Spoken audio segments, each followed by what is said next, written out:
du texte que nous avons lu le dimanche dernier. Genèse.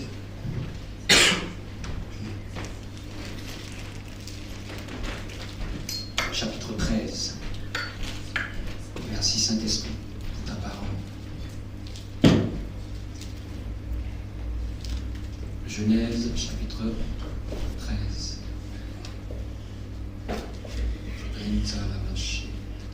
Qui est content d'être dans la présence de Dieu? Amen. Regarde quelqu'un, dis-lui. Regarde quelqu'un, dis-lui. Créature si merveilleuse.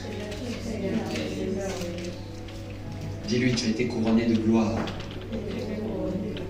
Qu'est-ce que la Bible dit dans le Psaume chapitre 8, je crois 8 ou 9? La Bible dit qu'il nous a fait de peu inférieurs à Dieu. Il nous a couronnés de gloire et de magnificence. Il y a de telles paroles que tu dois savoir à ton sujet. Et que tu dois comprendre à ton sujet. Parce qu'on avait dit les autres fois qu'il y a une différence entre connaître et comprendre. Quelqu'un me comprend? Tu peux savoir quelque chose, mais est-ce que tu le comprends? Regarde quelqu'un, dis-lui. Tu as été couronné de gloire et de magnificence. On avait dit que connaître, c'est savoir juste les informations.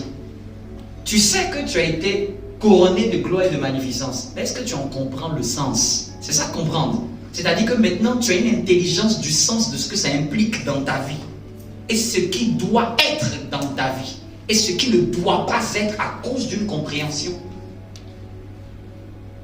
Quelqu'un me suit? Dis-lui, est-ce que tu comprends que tu as été couronné de gloire et de magnificence? Est-ce que tu comprends cette parole? Et c'est là que pour comprendre, il faut étudier. Tu peux étudier même la définition d'un mot. Pour en percer le sens. Pour en percer la compréhension. Pour en percer la révélation. Car c'est la révélation que tu as d'une vérité biblique qui te change. Ce n'est pas la connaissance d'un verset biblique qui te change. C'est la révélation. La révélation, c'est la perception cachée. La perception qui ne saute pas tout de suite à l'œil nu. La perception qui vient après avoir creusé. Après avoir ramé. Après avoir cherché. C'est cette perception-là qui bénit quelqu'un. C'est cette perception-là qui transforme quelqu'un. Cette nuit, quand j'étais dans mon bureau, j'étais en train de relire un livre que le Seigneur m'a dit, relis-le. Amen. Je relisais, j'ai dit, c'est moi qui ai souligné cette phrase, mais pourquoi je n'ai pas compris quand j'ai souligné? Parce que je redécouvrais une vérité dans un livre que j'avais déjà souligné au stylo. Mais pour moi, c'était nouveau. J'avais même pas conscience de quand même j'avais fait ça. Vous imaginez? Donc j'avais perçu une vérité, mais la vérité était passée rapidement dans mon esprit. Donc quand Dieu nous ramène sur une chose qu'on a déjà vue, ce n'est pas pour voir quelque chose qui n'y est pas à l'intérieur. Quand tu relis quelque chose une autre fois de plus, ou quand tu écoutes un message une autre fois, ce n'est pas parce que ce n'est pas pour voir quelque chose qui n'était pas à l'intérieur. C'est pour que tu découvres quelque chose qui n'est pas en toi. Est-ce que ça va? Quand tu relis un verset, une chose, ou tu réécoutes un message, ce n'est pas pour revoir quelque chose qui n'était pas à l'intérieur. Ce n'est pas pour voir quelque chose qui n'était pas à l'intérieur. La chose était bien à l'intérieur. Mais c'est beaucoup plus pour voir quelque chose qui n'était pas en toi. Vous me comprenez? C'est pour découvrir que cette information-là n'est pas en toi. Cette révélation-là n'est pas en toi. Et je vous disais, j'étais en train seulement de lire dans le calme de la nuit. Mais j'étais le plus heureux du monde parce que je venais de découvrir une vérité que j'avais oubliée. Tiens, voisin, est-ce que tu peux être heureux à la découverte d'une révélation? C'est-à-dire que j'étais dans la joie. Et j'étais tellement dans la joie que le Seigneur m'a dit, même ça, tu ne partages pas cette vérité.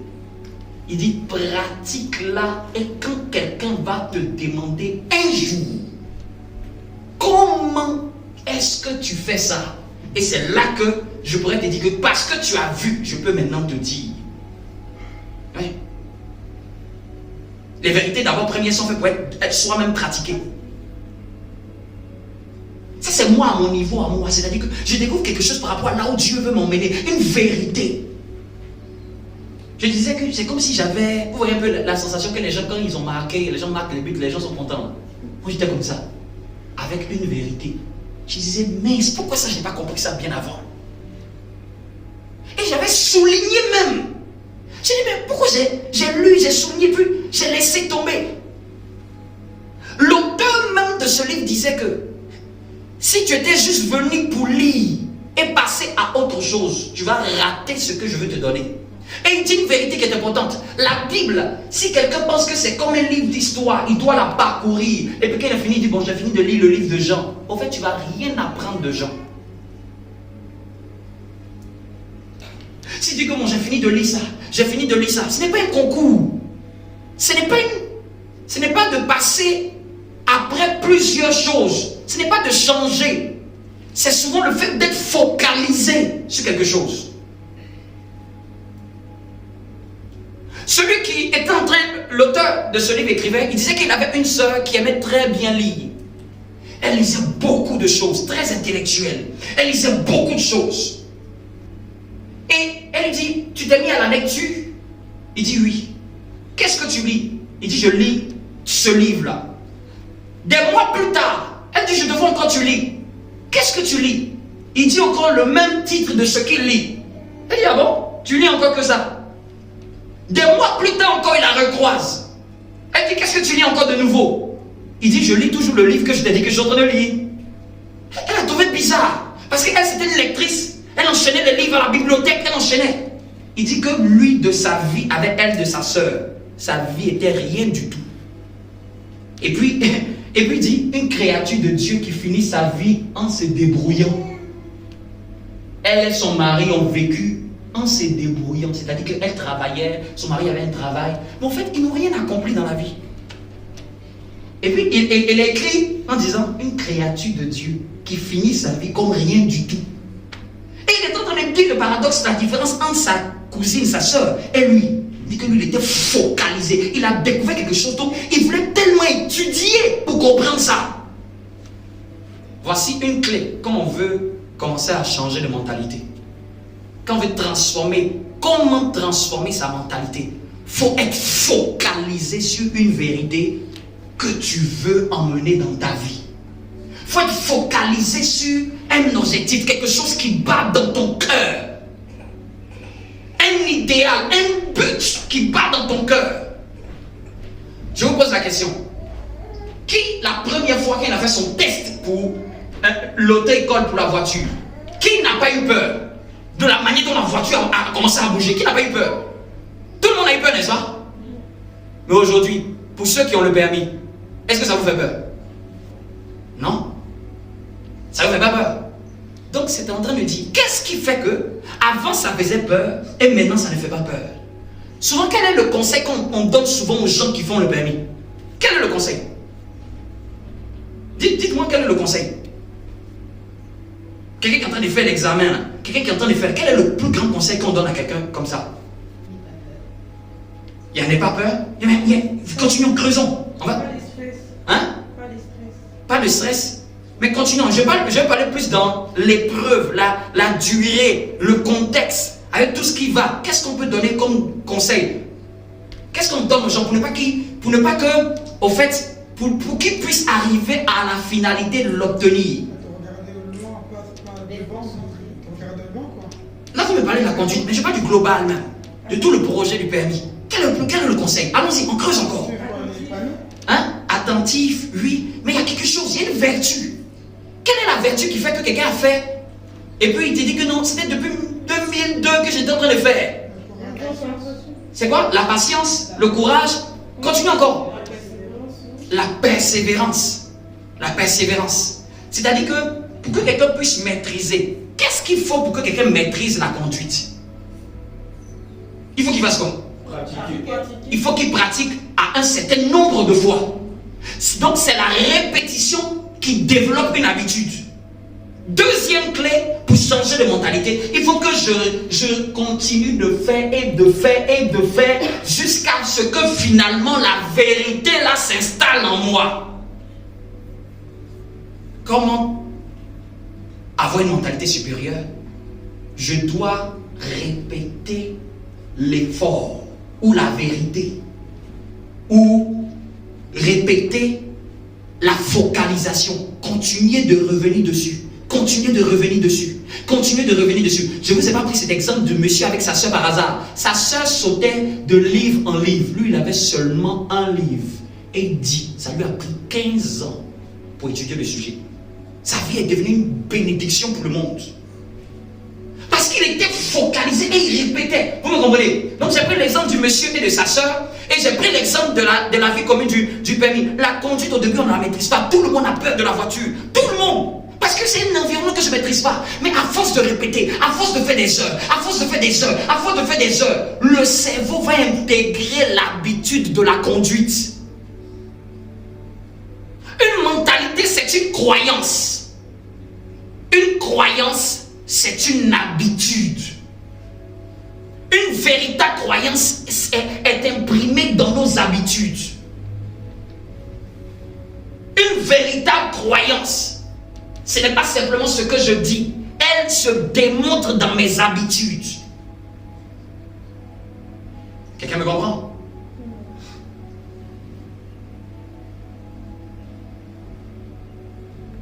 Je prends encore un autre exemple. Quelqu'un m'a dit, mais pasteur, tu ne me cites pas 20 000 versets. Tu peux connaître 20 000 versets. Maintenant, on est en train de travailler. Amen. Est-ce que tu peux me permettre de travailler? Amen. Est-ce qu'on peut creuser? Est-ce qu'on peut se dire les choses? Quelqu'un me comprend? Dans la vie, c'est 95% du mental, 5% de stratégie. Dans la vie, c'est 95% du mental. Je ne sais pas si vous me comprenez. C'est-à-dire que si toi tu pries et que ton mental n'est pas préparé, stratégie là c'est prier. Mais on dit dans la vie le mental, ça représente 95% de la réussite.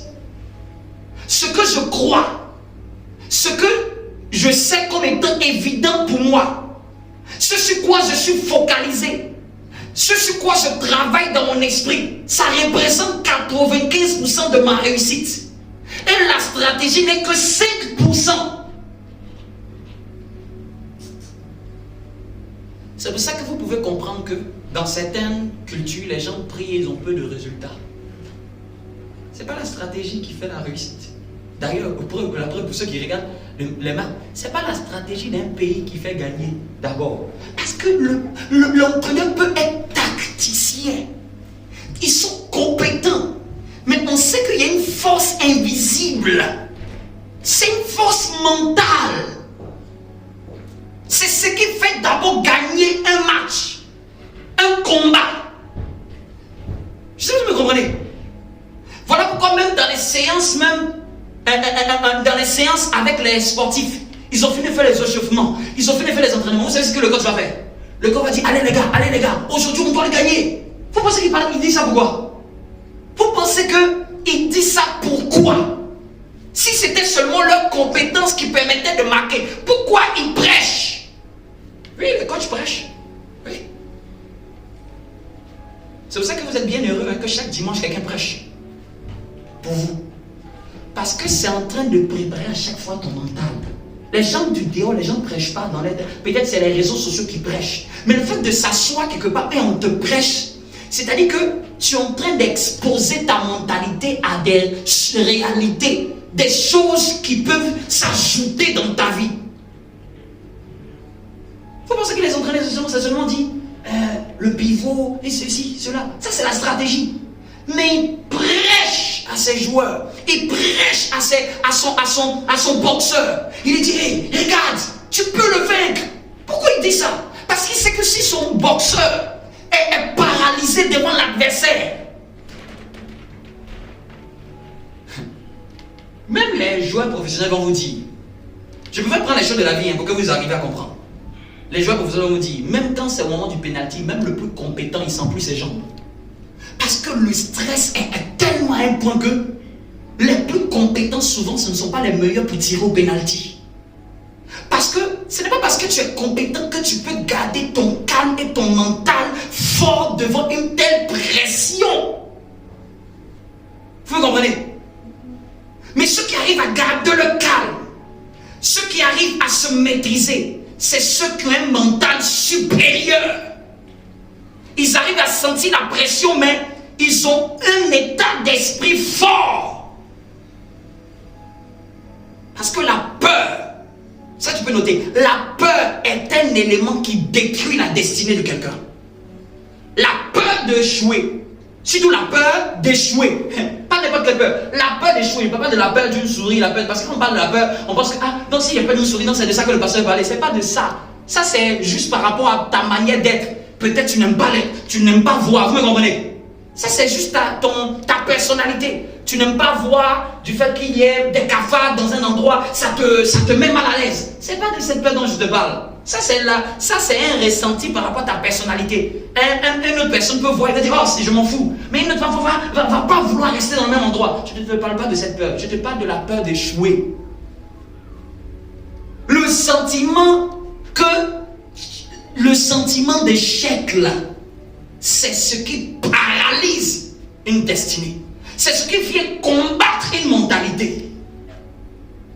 Est-ce que ça va marcher pour moi? Est-ce que c'est possible? Est-ce que si ça ne marche pas, et si je fais que je ne vois pas, est-ce que je vais y arriver? Est-ce que je pourrais avoir ceci? Le sentiment d'échec. Je t'augmente encore la liste. Tu veux connaître encore dans la liste les éléments qui détruisent une destinée? La peur d'échec, de l'échec, la peur d'échouer. Il y a aussi la peur de réussir. Et des gens, là, ils sont attaqués par la peur de réussir. Il y a encore un troisième ingrédient. Il y a aussi le sentiment de rejet. Qu'est-ce qu'on va penser de moi? Qu'est-ce qu'on va dire de moi? Ils pensent quoi de moi? Ce sentiment de rejet peut être un frein à la destinée de quelqu'un. Est-ce que quelqu'un me suit? Est-ce que quelqu'un me suit? Donc j'ai dit, comment avoir une mentalité supérieure? Il faut être focalisé sur un but. Il faut être focalisé sur une vérité. Je vous pose la question. Si nous n'avons pas l'habitude de le faire, il faut que maintenant tu commences à le faire. Par rapport à là où tu dois aller, tu dois savoir ce que tu mets près de tes yeux et de tes oreilles. Es-tu focalisé sur certaines choses jusqu'à ce que tu les vois et s'accomplir dans ta vie? Quand il est focalisé, c'est-à-dire que focalisé sur des vérités, sur des promesses de Dieu. Tu reviens le lire, pas parce que tu ne sais pas ce qui est à l'intérieur, mais c'est pour que ce qui est à l'intérieur là soit aussi en toi. Parce que tu sais que ce n'est pas encore imprimé en toi. Genèse 13. On va relire encore cette histoire. Je l'aime. Je l'aime. C'est Abraham. On l'avait lu la fois dernière. Parce que je vous ai dit que toutes ces lois, parce que là par exemple, si quelqu'un veut contextualiser mon message, je suis en train de beaucoup plus insister sur des lois mentales. Je vous ai dit par exemple, la prière est une loi spirituelle. Mais où je parle de la mentalité, ça répond à des lois mentales. Et j'ai dit que la réussite de quelqu'un, c'est 95% du mental et 5% de stratégie. Quelqu'un peut prier, avoir beaucoup plus de résultats que quelqu'un qui peut prier des heures pour peu de résultats. Ce n'est pas la prière qui est un problème, mais c'est le mental, la compréhension, l'état d'esprit qui accompagne ce que je fais comme stratégie. Je vous ai dit que ça, on nous aurait dû dire ça depuis longtemps. Donc je dois forger cette mentalité-là. Et je posais beaucoup de questions. Qu'est-ce que tu crois de toi? Comment tu te vois? Amen. Regarde quelqu'un, dis-lui comment tu te vois.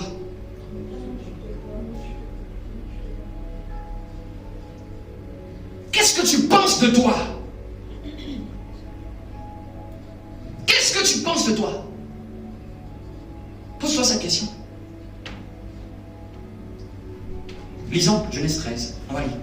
L'Éternel dit à Abraham, après que Lot se fut séparé de lui, lève les yeux. On s'était attardé un peu sur cette partie. Lève les yeux. Pour dire quoi?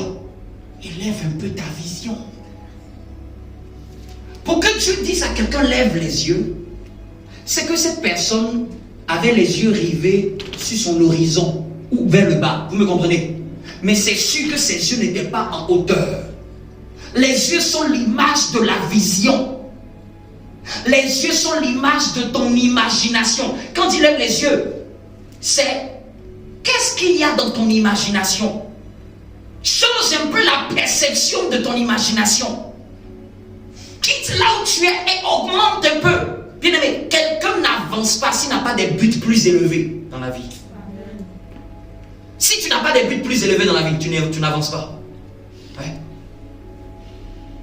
La clé pour avancer, il faut avoir un but élevé sur lequel tu vas être focalisé. Si par exemple, je donne un exemple, si quelqu'un n'a pas envie de toucher 10 000 euros le mois, si ce n'est pas tellement une volonté extrême, même par magie, ça ne viendra pas. Je donne juste un exemple là, c'est que si c'est une question, si quelqu'un dit que je suis fatigué de cette somme-là, je veux avoir, c'est-à-dire que tellement il est focalisé, c'est-à-dire qu'il va enfanter les manières de pouvoir avoir 10 000 euros. Parce que ce sera tellement son obsession. Mais ce n'est pas une obsession dans le but de se comparer à quelqu'un. Quand la motivation est pure, l'objectif est noble. Et c'est là qu'on se demande, mais pourquoi je veux ça? Pose-toi sur la question. Qu'est-ce que tu veux? Je te pose la question. Qu'est-ce que tu veux? C'est quoi ta vision? C'est quoi ta vision? Tu veux laisser quelqu'un définir ta vision? Tu veux laisser la société définir ta vision? Ou tu veux élever un peu tes yeux et voir plus loin que le bout de ton nez? Parce que, laissez-moi vous dire, la société a défini un certain carré de la vision humaine. Et ce carré de la vision humaine, il est classique, c'est quoi? Tu fais métro, boulot, dodo, métro, boulot, dodo. C'est-à-dire que finalement, au fait, tu ne t'accomplis pas. Ça, c'est pas ça la réussite. La réussite, c'est s'accomplir. La réussite, c'est de viser des buts. Mais des buts que Dieu met dans mon cœur. Mais des buts sur lesquels tu ne parles pas des rêves. Tu peux avoir des rêves ou des envies. Mais je parle d'un but. Un but, tu t'y consacres à ça. Une envie, tu penses à ça seulement à un moment.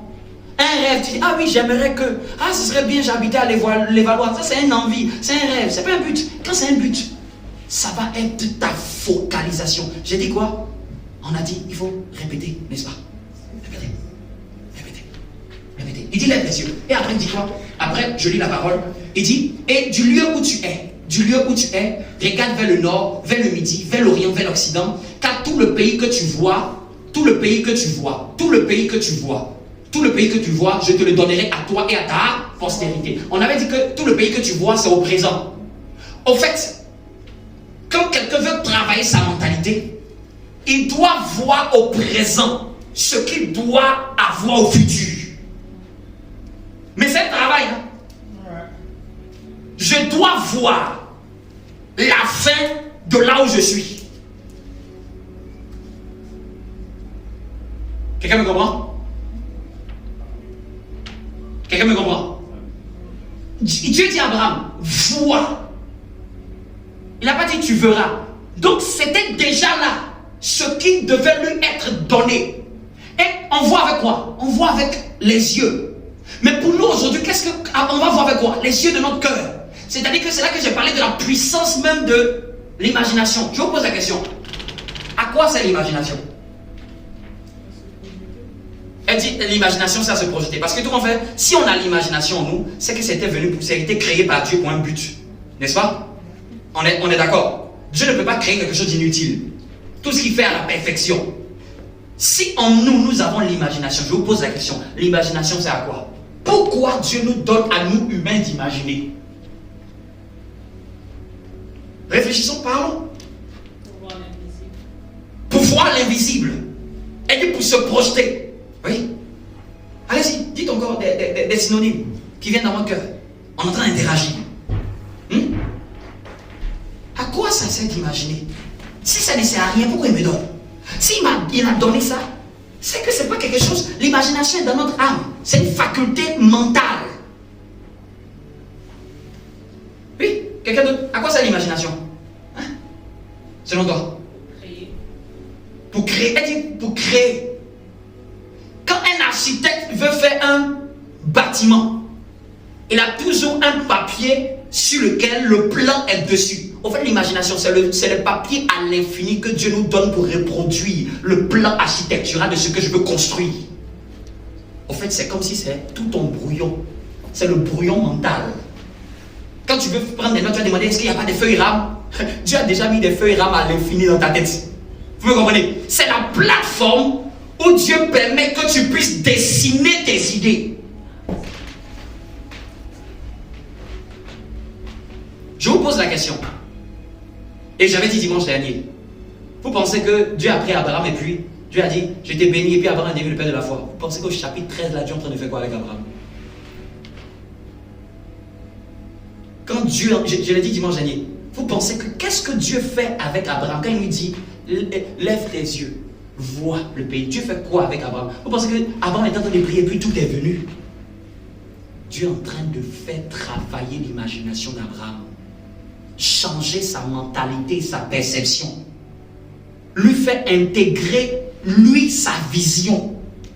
Dieu dit vois le pays de l'Orient, de l'Occident, je te le donnerai. Donc Abraham regardait le pays, il le voyait, il pouvait comprendre ce que Dieu lui disait. Au fait, ce que tu ne vois pas dans ton esprit, c'est pas ce que tu puisses l'avoir.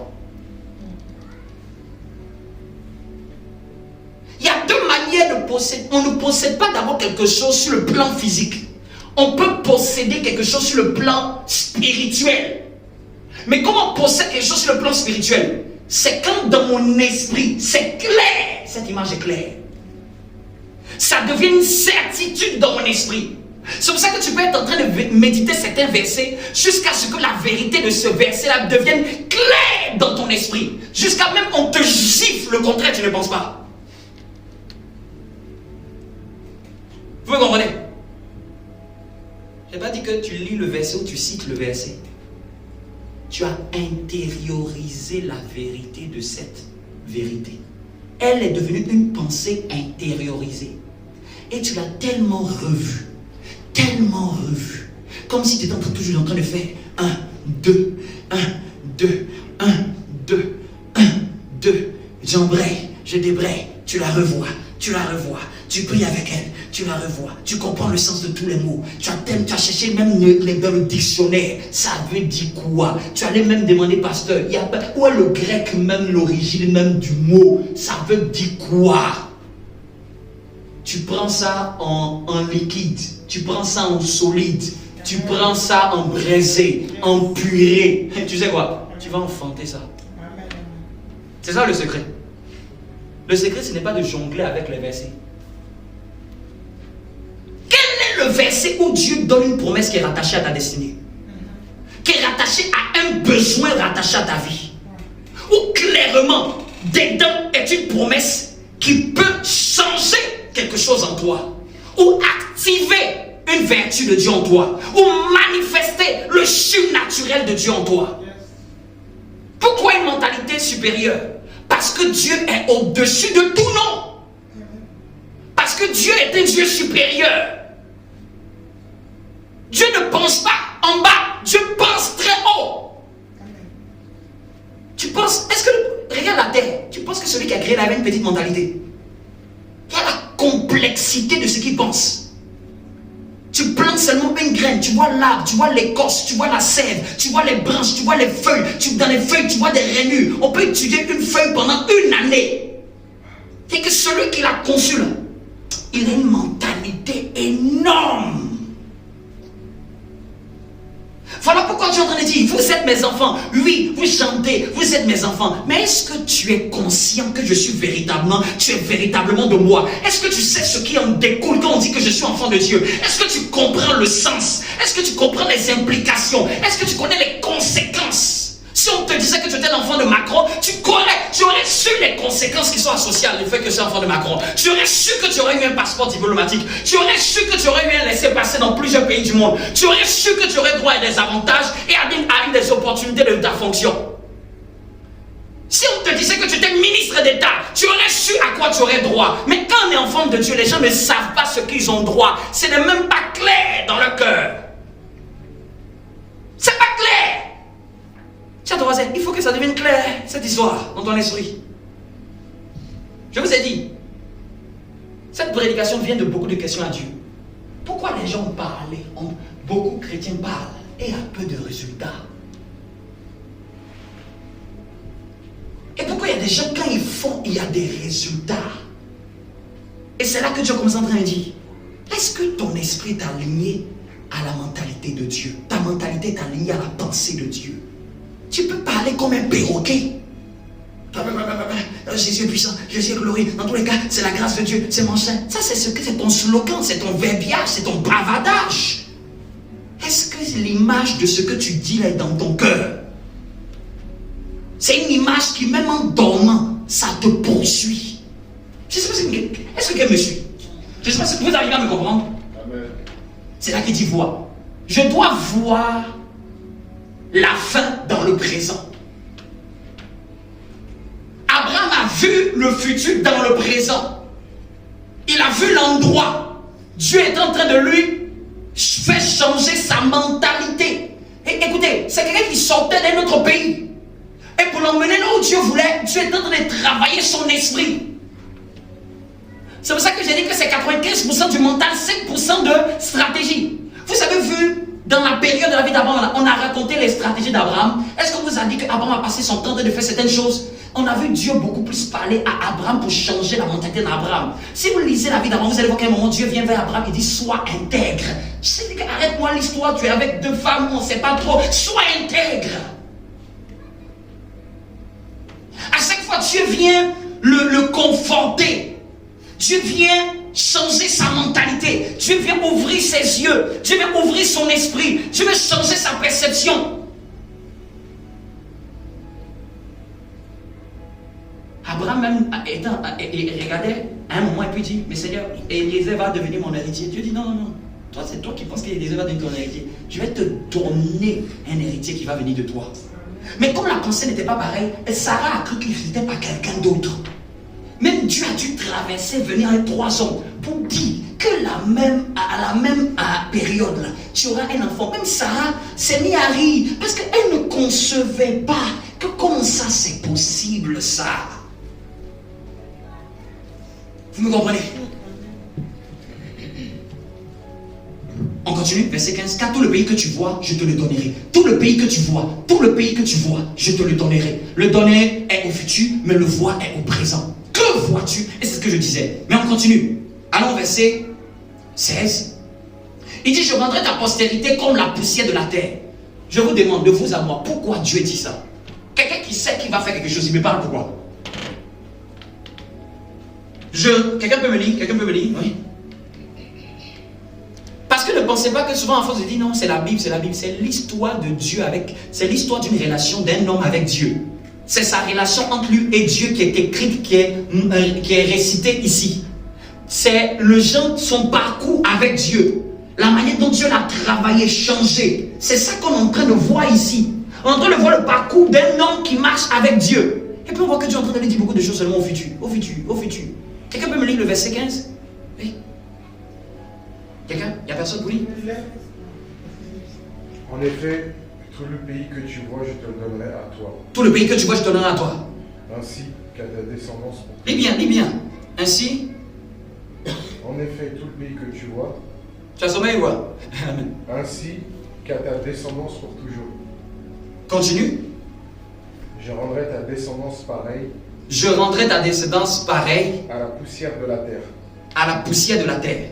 De sorte que, Si quelqu'un peut compter la poussière de la terre, Si quelqu'un peut compter la poussière de la terre, pourquoi Dieu est en train de parler autant? Vous pensez que c'est Dieu qui a un problème? Vous pensez que c'est Dieu qui ne sait pas faire ce qu'il veut faire? C'est pour que l'individu là, prenne conscience de ce que Dieu veut faire. Parce qu'avant que Dieu fasse quelque chose par toi, il faut qu'il te rende enceinte de ce qu'il veut faire. Dieu doit te faire être porteur de ses promesses dans ton âme. Il faut que cette vision-là soit claire dans ton esprit. La Bible dit que la parole, c'est la semence. La parole est une semence. C'est une semence spirituelle. Quand je la prends, je ouvre mon cœur, je la prends, je l'arrose, je la revois. Au fait quoi? Qu'est-ce qui va se passer? Comme c'est une semence va libérer sa vie en toi. Elle va libérer l'image qu'elle est. Elle va déployer son énergie, sa vie. La semence doit être mise dans mon cœur. Mais c'est une semence qui ne reste pas à terre. Souvent, il y a beaucoup de versets qui restent dans notre intellect. Ça n'a pas été intériorisé en nous. La semence doit aller en terre. Dis-moi un bon amen. Amen. Continue. Si quelqu'un peut compter la poussière de la terre, si quelqu'un peut compter la poussière de la terre, ta descendance aussi sera comptée. Ta descendance sera aussi comptée. C'est quelle version que tu lis? Je n'aime pas trop. Moi j'ai la version d'Arabie. Oui. La version d'Arabie dit si quelqu'un peut compter la poussière de la terre, ta semence aussi sera comptée. Ta semence sera aussi comptée. Qu'est-ce qu'il dit encore après? Lève-toi et promène-toi dans le pays en long et en large. Vous voyez? Après avoir dit lève les yeux, il lui promet, et puis il dit mon gars, lève-toi. Amen. Toi, lève-toi. Peut-être que tu ne comprends pas encore ce que je suis en train de te dire.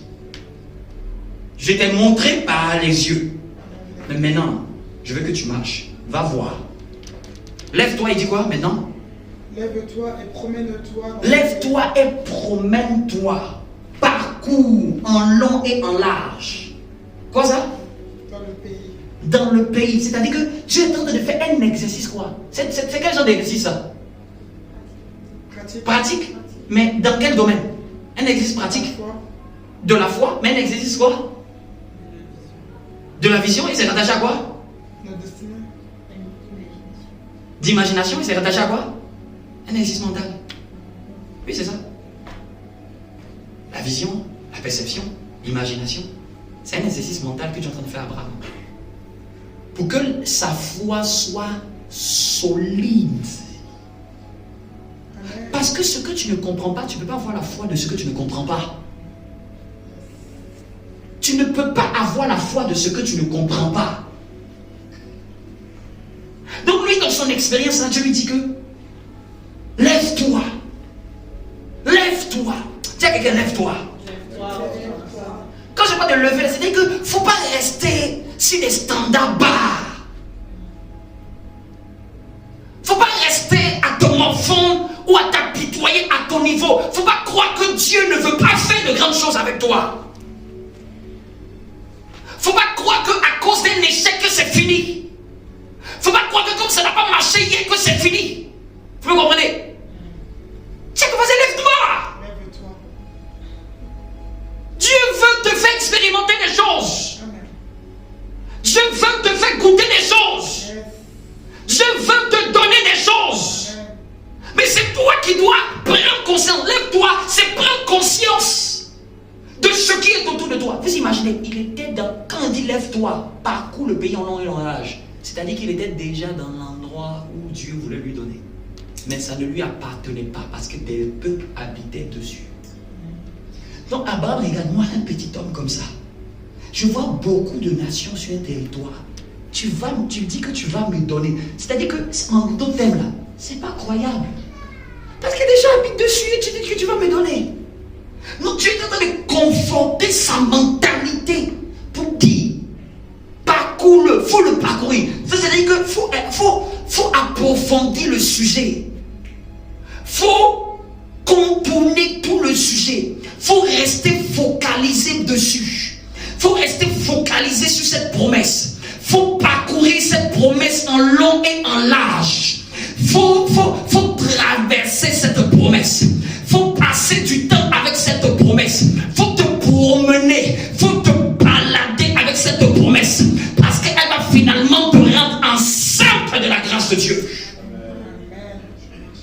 Une promesse avec laquelle tu fréquentes le plus, elle déteint sur toi. Elle éclaire ta vie. Elle va déteindre. Si je prends un vêtement blanc et je le colle d'un vêtement rouge et je veux commencer à les laver, la couleur du rouge va commencer à déteindre. Les versets sont des lumières, mais à la mesure de ma fréquentation, elles réjaillissent sur moi. Cette année-là, il ne faut pas être en train de te promener dans 20 000 choses. Tu peux avoir 2 ou 3 choses que tu veux augmenter comme standard. Quels sont les versets de Dieu rattachés à ça? L'histoire où on se promène en train de jongler, tu fais 100 000 prières. C'est-à-dire que tu es focalisé. Je vais rester jusqu'à ce que ça se voie. Si je dois les lire tous les jours, je vais les lire tous les jours. Un homme qui n'est même pas un homme de Dieu dit qu'il lit un livre, qui n'est même pas la Bible pendant des années pour atteindre quelque chose que lui veut être. Vous me comprenez? Qu'est-ce que tu vises? Vise. Tu vises. La Bible. Tu vises quoi à l'intérieur? Cette année-là, trouve des versets. Amen. Les versets dont tu dis, toi, moi avec ce verset, seul l'enfer saura que ça, je ne peux pas quitter. C'est jusqu'à ce que je le voie. Pour avoir une mentalité supérieure, il faut être décidé. C'est un secret aussi. Il faut être décidé. Décidé, résolu. Il faut être constant. Il faut être déterminé. Il faut être focalisé. Il faut être concentré. Concentré sur l'objectif.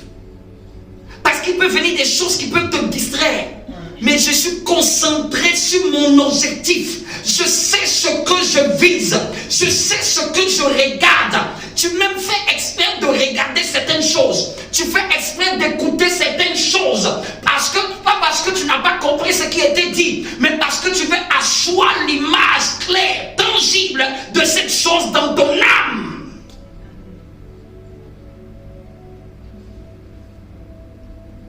C'est comme ça qu'on change sa mentalité. Tu es dessus. Tu es dessus. Toi avec moi, toi et cette promesse-là. Je ne lâche pas. Je n'arrête pas. C'est pour ça qu'il a dit jour et nuit. Je le déclare. Je prie avec ce verset. Quelqu'un ne me dit pas un bon amen. Je prends dans toutes même les versions. Bien aimé, quand tu es focalisé, tu sais quel effort que tu vas être en train de faire. Tu vas faire quelque chose que les gens n'ont pas l'habitude de faire. Tu es tellement focalisé, tu es tellement concentré, tu ne te laisses pas distraire. Tu dis que je sais, la parole de Dieu ne ment pas, elle ne ment pas. Tu n'as pas besoin de sentir, tu as juste besoin de le voir, jusqu'à ce que ça va devenir une évidence. Pas ça va devenir quelque chose de futuriste que tu ne peux pas atteindre, mais ça va devenir une évidence dans ton présent, que ça c'est déjà, je suis déjà dans la chose. Bien aimé, avant de regarder un film, tu commences même à te voir dans le film. Avant de regarder une image, tu commences à te voir dans cette image. Dis-moi un bon amen. Je veux vivre. Dieu aime. Pour avoir une mentalité supérieure, il faut avoir faim. Quelle est faim? Quelqu'un qui a une envie. Une envie insatiable. C'est pas un truc que tu vas commencer un jour et puis tu vas t'arrêter. Souvent les gens commencent des résolutions. Vous savez pourquoi ça rattrape? Parce qu'il n'est pas focalisé. Parce que l'ancienne croyance vient détruire la résolution que je viens de faire. Parce qu'il y a quelque chose qui est dans mon habitude, qui est contraire à ce que je veux faire. Et ça demande souvent de sortir de ma zone de confort. Vous me comprenez? Ça me demande souvent à faire quelque chose que je n'ai pas l'habitude de faire. Quelqu'un a dit, quand tu commences à sortir de ta zone de confort, c'est sur le signe que tu es en train d'avancer. Quand tu commences à sentir que c'est pas trop confortable, hein. Au début, là, quand je prenais la voiture, c'est celle qui me menait dans tous les sens. C'est pas confortable, hein. J'ai l'impression que c'est pas moi qui maîtrise. Mais à force de faire, à force de faire, à force de faire. Il me dit 1, passe en 1, passe en 2. Au début, j'ai l'impression que c'est bizarre. C'est quoi tous ces boutons? C'est quoi? Et puis on t'a donné un conseil. Il faut continuer, il faut prendre des heures. Il faut prendre des heures pour intégrer l'image de Dieu dans ton cœur. Dis-moi bon amen. Tu es dessus. Souvent même ça t'énerve, mais tu es dessus. Pourquoi? Parce que tu sais que ça va te faciliter un quotidien de la vie. Une mentalité supérieure, ça va te permettre d'aller dans la réussite des plans de Dieu. Ça va te permettre de pouvoir faire face à ta destinée. Ça va te permettre d'accomplir ta vie, d'accomplir ta destinée. Puisqu'il a dit que la réussite, c'est 95% du mental. Ça te permet d'atteindre tes buts. J'ai dit que la réussite, c'est 95% du mental. Donc, je dois faire beaucoup plus de force sur mon mental que sur mes stratégies.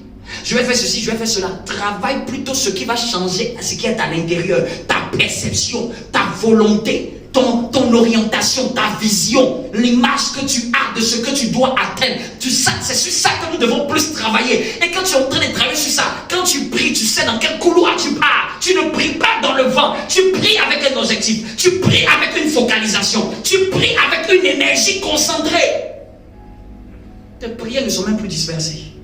Tu pries même plus pour prier.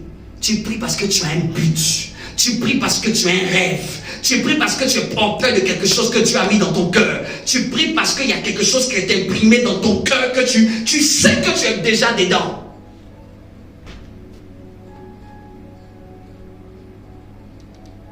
Cet homme disait qu'un pasteur lui a dit, tu sais, la prière, c'est beaucoup plus ce que les gens font entre le moment où ils ont appris une information, bien plus que quand ils sont à genoux. Et quand on parle de la prière, ce n'est pas l'adoration, c'est beaucoup plus la prière de mes objectifs, de mes sujets, de ma vision. Vous me comprenez? De mon standard. Vous me comprenez? Attends, je vous partage ça. Est-ce que je peux te partager?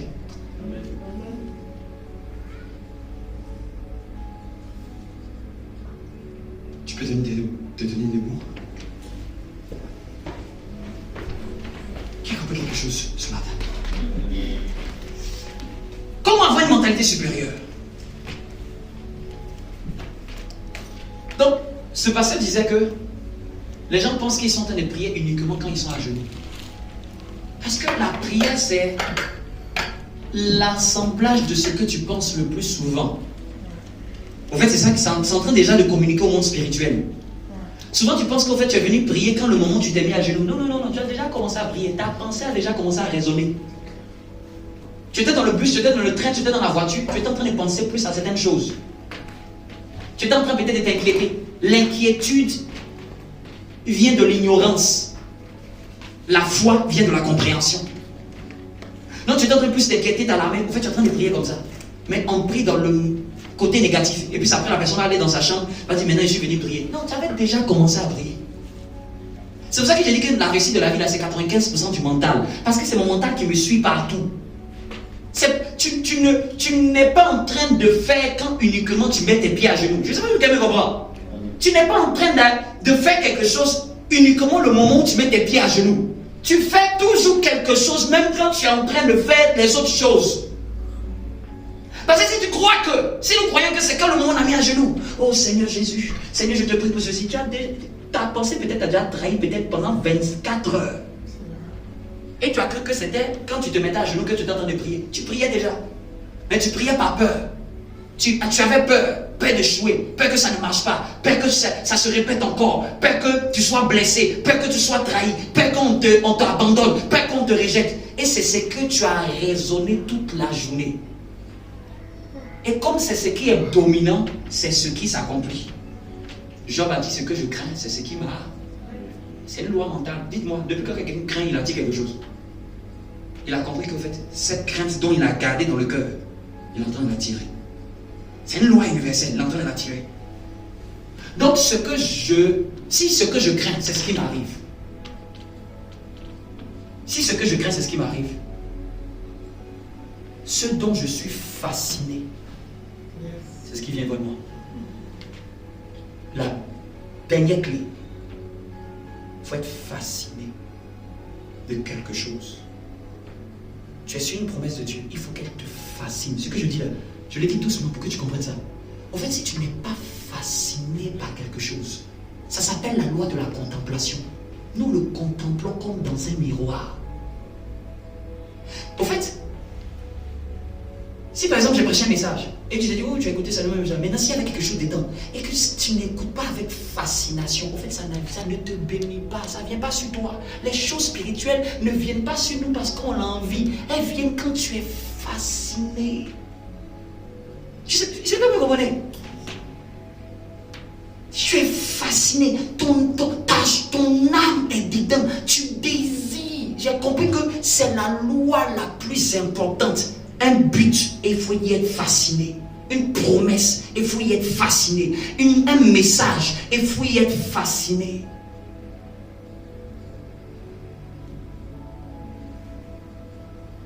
C'est avec ma fascination. Tu es fasciné par quoi? Qu'est-ce qui te fascine? Si c'est la série qui te fascine le plus, c'est-à-dire que c'est eux qui vont plus t'influencer. C'est pour ça que tu vas faire même les rêves bizarres. Parce que c'est autre chose qui n'est pas rattaché à ta destinée qui te fascine autant. Pour être fasciné, il faut être en train de regarder la chose. Admirer la chose. Vous voyez comme quelqu'un admire un tableau. En fait, quand tu veux que quelque chose soit pour toi, je vous donne le vrai secret. Tu es tellement fasciné de la chose que la chose vient vers toi. Tu admires tellement cette promesse de Dieu. Tu admires tellement cette vérité de Dieu. Tu te mets dans les conditions pour l'admirer. Quelqu'un même va te dire, mais pourquoi tu aimes tant cette prédication? Bien aimé, s'il y a des prédications de moi, que tu vois que ce jour-là, il y avait quelque chose de particulier pour toi, il faut être fasciné de ce message à l'extrême. Il faut le prendre, même mettre dans ton téléphone. Il faut l'écouter. Je pensais que moi, j'écoutais beaucoup plus. J'ai vu un qui viendra nous rendre visite. Il dit que ça fait plus de 1000 fois qu'il est en train d'écouter quelque chose de lui, son père spirituel. Il dit plus de 1000 fois. Il a sélectionné 9 messages. Tous les jours, il écoute ça.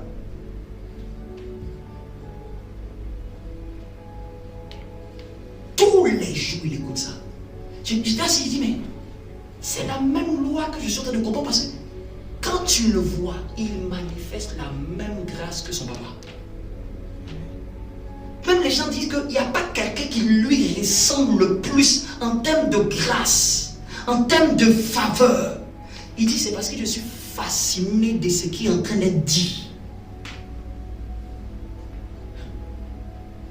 Il dit à tel point que quand il est en train d'écouter, même quand sa femme lui demande, tu vas rentrer ce soir, même tourner son visage pour regarder, la femme dit non. Fasciné. Il y a quelque chose qui est en train d'être dit là. Il dit même qu'il est en train de brosser ses dents. Il a entendu encore, il a dit autre chose. Il va prendre brosser ses dents, en train de regarder. Tu vois qu'il est en train d'exagérer. Mais quand tu es fasciné par quelque chose, en fait ça coule sur toi. Tu es fasciné par quel verset? Tu es fasciné par quel message? Moi dans mon téléphone, j'ai 3 messages. Je vais les écouter pendant longtemps. Il y en a un, je pense que j'ai déjà battu 100 fois. C'est quoi? Ah, je ne peux pas te dire. Ça dépend de ta fascination. Ça dépend de ta focalisation. Il y a quelque chose quand on me dit là, tu sais que j'ai envie de me détourner pour voir. C'est pour ça que si tu penses que c'est la quantité de répéter, toutes les personnes qui ont réussi ont été focalisées sur quelque chose.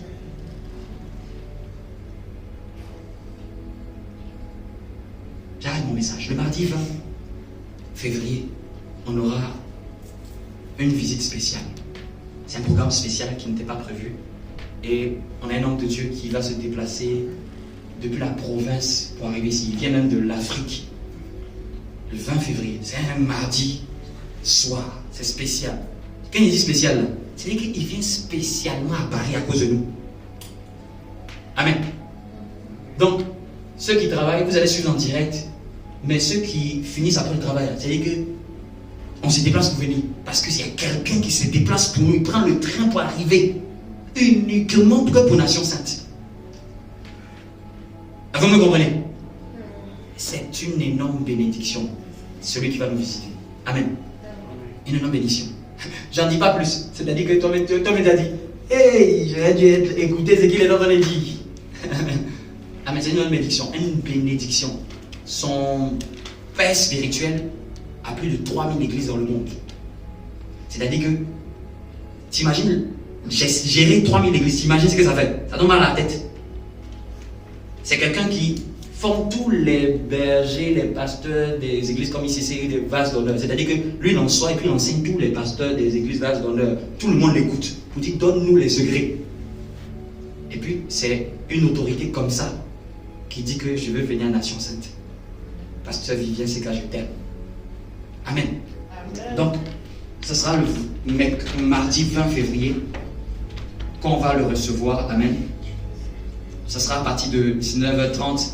Déjà commencer la prière et puis après on va le laisser enseigner. Amen. Donc c'est un programme spécial, c'est pas un programme qui était prévu, mais quand il y a quelqu'un de spécial qui veut venir nous parler, on essaie de mettre les commodités pour pouvoir lui permettre, parce qu'après il repart en Afrique. Amen. Est-ce qu'on peut prier? Est-ce qu'on peut prier? Dis à Dieu, Seigneur, aide-moi à changer la perception que j'ai de toi. Aide-moi à travailler cette perception et que j'ai de moi-même. Aide-moi à travailler. J'ai dit la focalisation, j'ai dit la concentration, j'ai dit la répétition, j'ai dit l'insistance. Il y a des choses sur lesquelles on peut écouter beaucoup de choses, mais il y a des choses clés. On ne sait pas pourquoi ça, il y a comme s'il y a quelque chose dedans. Quand il y a quelque chose qui te parle, il ne faut pas laisser. Il y a un message qui t'a parlé fortement, il ne faut pas le laisser. Jusqu'à ce que la vérité de ce message-là te poursuive. Aide-nous à travailler, puisque la réussite c'est 95% du mental. Donne-moi à travailler la perception que j'ai de toi. La perception que j'ai de toi, que j'ai de moi-même, que j'ai de la vie, que j'ai de la vie, que j'ai de la société, que j'ai de ma destinée. Je veux me lever et marcher en long et en large. Je vais saisir mentalement. Je veux être déjà dans le futur de ce que je vois dans le présent. Je veux être assuré que je marche déjà dans ma chose. C'est pas genre je suis en train d'essayer. Je suis dedans. Je dois voir. Mais tu peux faire un exercice à la maison. Je vais te partager. Je peux te dire ça? Tu peux? Hein? À la maison, tu prends une feuille blanche et tu écris au présent ce que tu aspires. Et à chaque fois tu dis, je rends grâce à Dieu. Et je suis dans la joie. Pour ce que j'ai. Vous me comprenez? Et tu écris, point, point, point. Je rends grâce à Dieu. Et je suis dans la joie. Pour tel, voilà, pour tel, pour tel. Il ne faut pas en avoir beaucoup. Tu peux les catégoriser par un domaine. Ça, c'est la première des choses. Mais en fait, cette feuille, il faut la garder. Et tu peux la revoir tous les jours. Tu peux te la lire tous les jours. En fait, je suis en train de donner un exercice mental. Puisque je dois voir dans mon esprit. Donc, tu l'écris sur une feuille, tu peux la garder quelque part. Et puis maintenant, ça va maintenant dépendre de maintenant ta répétition. Est-ce que tu peux te le répéter ça jusqu'à ce que finalement, en fait, c'est comme si tu as possédé de ça. On ne peut plus enlever dans ta tête que tu rends grâce que tu as ça. C'est pas que je vais avoir. Donc ça fait que quand tu approches même Dieu pour prier, là, tu n'es plus en train de prier dans une perception de je vais avoir. Tu pries et puis tu dis je te rends grâce Seigneur. Cette chose est manifeste dans ma vie. Et quand tu dis je te rends grâce là, c'est pas juste en train de faire exprès. Faut croire. Faut voir que je lui rends grâce. Vous me comprenez? Tu peux me fermer tes yeux. Je te rends grâce. Faut sentir quand tu le fais. Vous me comprenez? Faut pas faire un film. Je veux que tu vives réellement. Parce que Abraham, en son temps, Dieu l'a permis de voir ce qu'il devait avoir dans le futur. Mais de voir dans le présent. Je m'appuie sur cette parole et je nous donne cette chose. Mais j'ai dit quoi? Tu peux le faire peut-être pendant toute cette année. Vous me comprenez? Toute cette année, je rends grâce. Je rends grâce. Et puis, tu ne vas pas à gauche ni à droite. Cette année, c'est ta feuille de tes objectifs, de tes buts. Vous me comprenez? Et donc, du coup, pour ne pas les oublier, tu dois toujours le lever. Chaque soir, il faut trouver du temps. Soit c'est le matin, soit c'est le soir. Méditer, là, c'est aussi ça. Tu médites sur tes perspectives. Méditer, là, c'est pas forcément être en train de lire. J'ai lu Adam, connu Ève, il enfantait Seth. Amen. C'était la parole du jour. C'était le verset du jour. C'est le verset du jour qui change qui?